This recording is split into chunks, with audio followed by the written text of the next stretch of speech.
পাকিস্তানের হানিয়া আমির হতে যাচ্ছেন শাকিব খানের পরবর্তী তুরুপের তাস। ইয়েস ভিউয়ার্স, আপনারা ঠিকই শুনতে পাচ্ছেন, পাকিস্তানের জনপ্রিয় নায়িকা হানিয়া আমির হতে যাচ্ছেন শাকিব খানের পরবর্তী তুরুপের তাস। সেটা কিভাবে বিস্তারিত আলোচনা করব আজকের এই ভিডিওতে। আপনাদের সাথে রয়েছি আমি ওয়াসিম।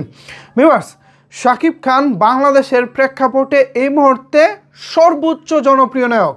তার সিনেমা বাংলাদেশে মুক্তি পাওয়া মানেই হলগুলোতে উপচে পড়া ভিড়। হল মালিকরা দীর্ঘদিনের লস পুষিয়ে কিছুটা হাসি ফোটাতে পারেন মুখে। এই যখন বাংলাদেশের অবস্থা, তখন বাংলাদেশি সিনেমা কিন্তু বহির্বিশ্বেও রিলিজ পাচ্ছে।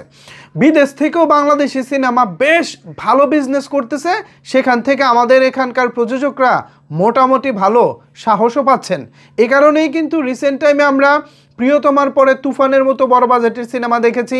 তারপরে তুফানকেও ছাড়িয়ে গিয়ে বরবাদের মতো তার চাইতেও বড় বাজেটের সিনেমা দেখেছি। এবার শাকিব খান আগামী রোজার ঈদে আসছেন প্রিন্স নামক একটি সিনেমা নিয়ে।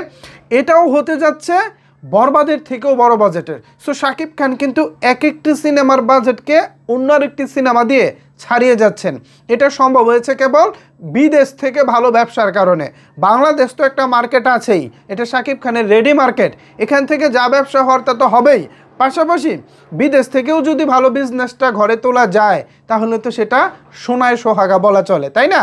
তো এরই ধারাবাহিকতায় শাকিব খানের সিনেমাগুলো কিন্তু ভারতেও পরপর বেশ কিছু সিনেমা রিলিজ করা হয়েছে।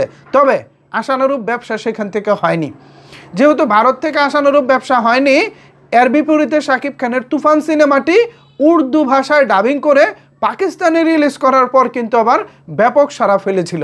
ভারতের তুলনায় শাকিব খানের সিনেমাটা পাকিস্তানে বেশ ভালো চলে। এর প্রমাণ গত রিলিজ পাওয়া সিনেমা তুফান।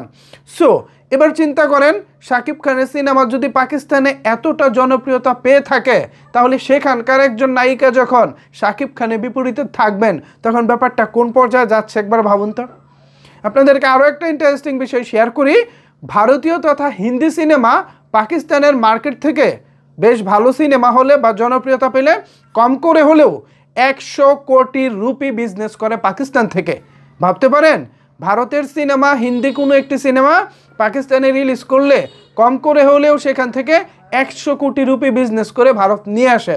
এবার চিন্তা করেন, 100 কোটি আমাদের তো দরকার নেই, 100 থেকে 10 ভাগও যদি আমরা পাই, 100 থেকে 10 ভাগও যদি আমরা পাই বাংলাদেশের, শাকিব খান যদি সেটা অ্যাচিভ করতে পারেন, তাইলেই তো ভাই আমাদের সিনেমা একটা বড় রকমের জাম করবে।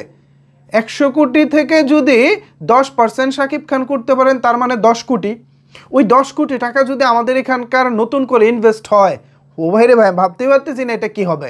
আর এটা সম্ভব শাকিব খানের নতুন সিনেমা দিয়ে।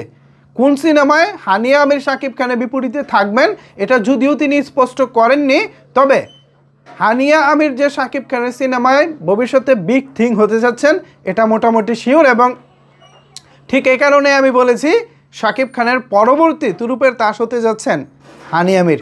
বিষয়টিকে আপনারা কীভাবে দেখছেন, অথবা এ বিষয়ে আপনাদের মতামত কি জানাতে পারেন নিচের কমেন্টস বক্সে। ধন্যবাদ সবাইকে এতক্ষণ আমার সাথে থাকার জন্য।